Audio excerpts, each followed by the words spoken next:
Good morning, dear students. Hope you all are fine. Yesterday, we discussed about the cell reference, that is relative, absolute, and mixed cell reference. So today, we are going to start a new topic, that is defining the cell range, opening the cell range, and using the cell range. So coming to our first topic, that is defining a cell range. Defining a cell range means giving a distinctive name or naming a cell range.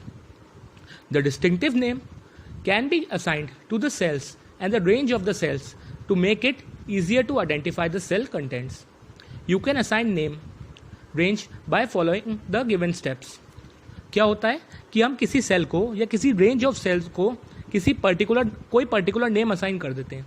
उससे क्या होता है, it makes it easier. हमारे लिए ये easier हो जाता है कि हम उस सेल के कंटेंट को आइडेंटिफाई कर पाएँ कि उस सेल का क्या कंटेंट है, उसमें क्या है.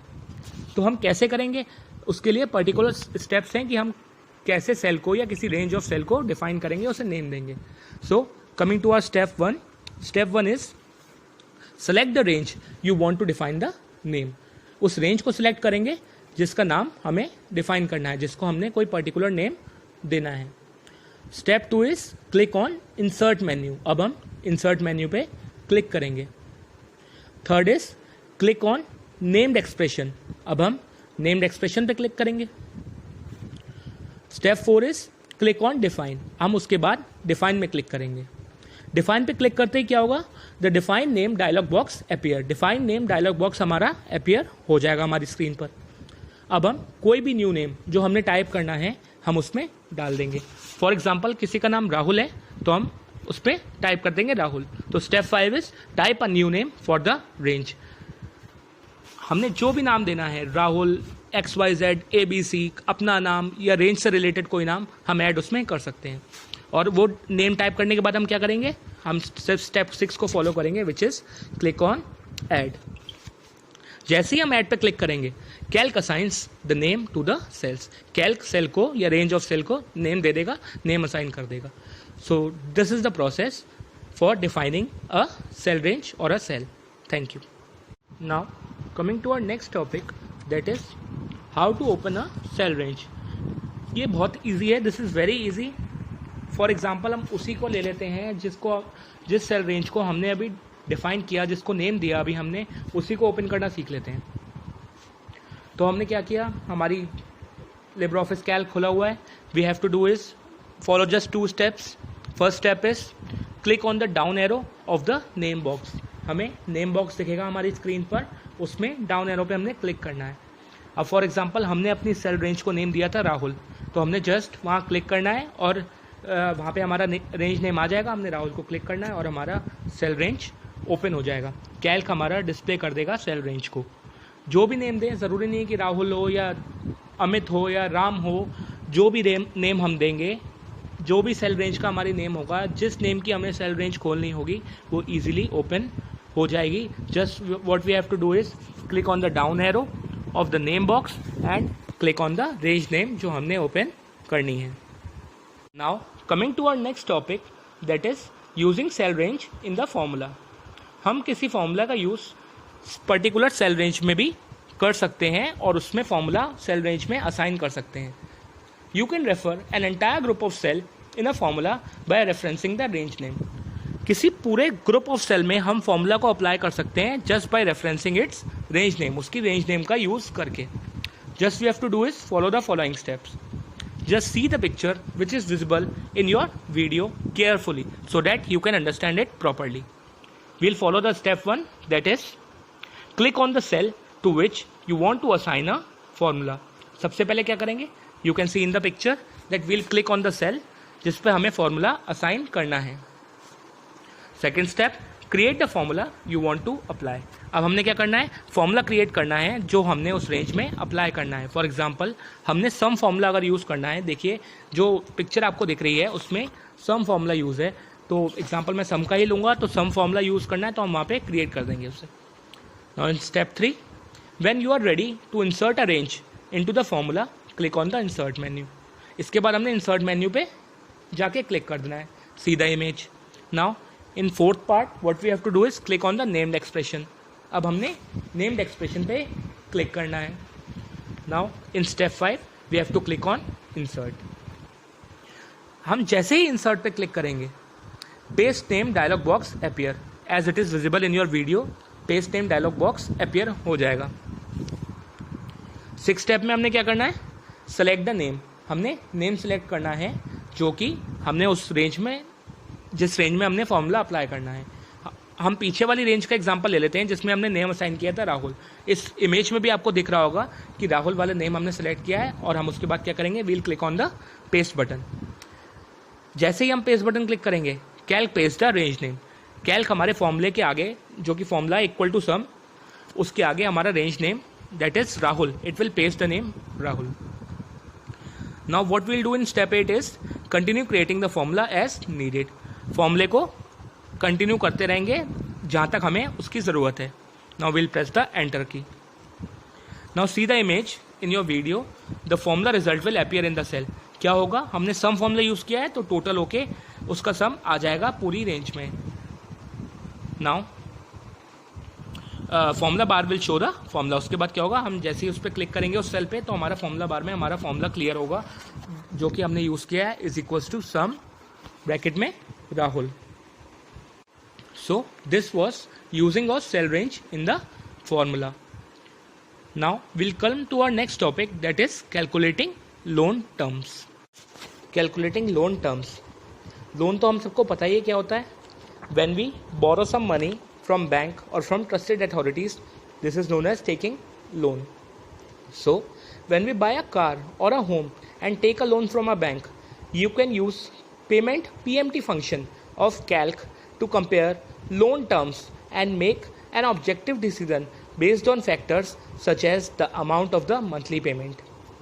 क्या है, जब हम लोन लेते हैं बैंक से किसी कार के लिए या घर खरीदने के लिए, तो हम कैल्क का payment function known as PMT function use कर सकते हैं और हम ये चेक कर सकते हैं कि हमने कितना आगे चल के मंथली पेमेंट करना है, कितना डाउन पेमेंट करना है.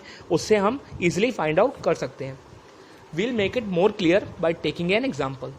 For example, calculating the monthly payment.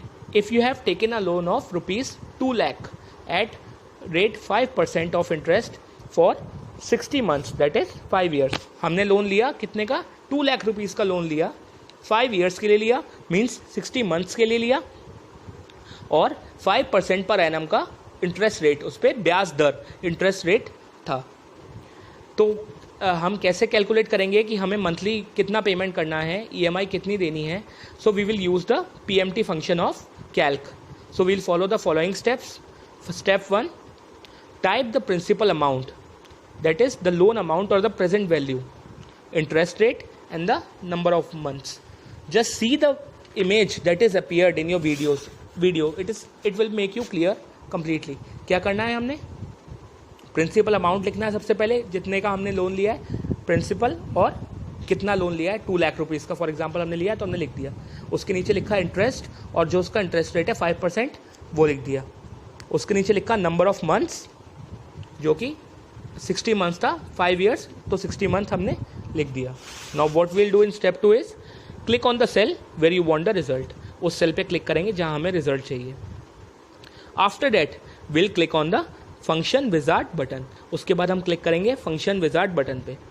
Function wizard button पे क्लिक करते ही क्या होगा, the function wizard dialog box will appear. Function wizard dialog box appear हो जाएगा. Just see in the video the image which is visible is the function wizard dialog box. In that in step 4 we'll click on the down arrow of category. हम category, वहाँ option आ रहा है, उसके down arrow पे click करेंगे. उससे क्या होगा, वहाँ पे हम ऑप्शन सेलेक्ट करेंगे financial. We'll select the option financial. In step 5, in the function drop down menu, click on PMT. हमारा function drop down menu appear होगा, हम उसमें PMT select कर देंगे, means payment function को select कर देंगे. Now after that we'll click on next. जब हम next पे click करेंगे, after that what we'll do is that we'll click on the rate box. हमारे सामने available होगा rate box होगा छोटा सा, NPER box होगा, PV बॉक्स होगा और FV बॉक्स होगा. First we'll click on the rate box. Just see in the image which is appeared in your video to make it clear. And then click on the cell B2. अब हम cell B2 पे click करेंगे। Step 7 में हम rate box को click करेंगे and then we'll click on the cell B2 with the interest rate. जहाँ पे इंटरेस्ट रेट लिखा हुआ है उस सेल B2 को हम क्लिक करेंगे। The cell reference for the interest rate appears in this area of rate. तो वो सेल रेफरेंस अपीयर हो जाएगी उस बॉक्स में, रेट वाले बॉक्स में, जो कि आपकी स्क्रीन पर वीडियो में विजिबल है। Now coming to step 8, what we will do is divide the interest rate by the number of months per year. तो एक साल में कितने मंथ्स होते हैं? Everyone knows it is equal to 12, so हम 12 से उसे डिवाइड कर देंगे। Now in step 9 we will click on NPER box and then click in the cell with the number of periods और नंबर ऑफ मंथ्स। अब क्या करेंगे, rate के नीचे वाला हमारा ऑप्शन देखिए वीडियो में, NPER वाला बॉक्स होगा, हम पहले उस पर क्लिक करेंगे। उसके बाद हम जाके B3 सेल पे क्लिक करेंगे जिसके आगे लिखा हुआ है नंबर ऑफ पीरियड या नंबर ऑफ मंथ्स हमारे उसमें लिखा हुआ है। After that what will happen, the cell reference for the number of period will appear in this area of NPER। NPER वाले सामने वाले बॉक्स में cell reference number of periods का आ जाएगा। Now in step 10 what we will do is click on PV box. हम PV box पे click करेंगे and then click in the cell with the principal. जहाँ प्रिंसिपल अमाउंट लिखा हुआ है उस पहले हम PV बॉक्स पे क्लिक करेंगे, फिर जहाँ प्रिंसिपल अमाउंट लिखा हुआ है उस सेल पे क्लिक करेंगे, मतलब B1 पे क्लिक करेंगे। The cell reference for the principal appears in this area of PV। अब क्या हुआ, हमारा सेल रेफरेंस आ गया उस सेल का जहाँ पे हमारा प्रिंसिपल लिखा हुआ था, हमारा PV के सामने वाले बॉक्स में उसका सेल रेफरेंस अपीयर हो गया। After that what we'll do is we'll click on okay. जैसे ही हम ओके पे क्लिक करेंगे the result appears in the cell. हमारा रिजल्ट आ जाएगा सेल में, और वो रिजल्ट क्या डिपेंड करेगा कि हमारा मंथली पेमेंट कितना होगा, 5 साल तक हमें कितना मंथली पेमेंट EMI देनी होगी, that will appear in that cell. Formula bar will show the formula of calculation. जिस फॉर्मूला से कैलकुलेशन हुआ है वो हमारा फॉर्मूला बार में अपीयर हो जाएगा। Again I'll say this is very easy, and when we'll do the practical it will be very clear to you. So dear students, that's all for today. Go through the video thoroughly and see all the images which are appeared on your video, so that these 2 or 3 topics, that is using cell range in the formula and this topic calculating loan term, is completely clear to you. Still, if you have any doubt, you are free to ask. Thank you and have a nice day.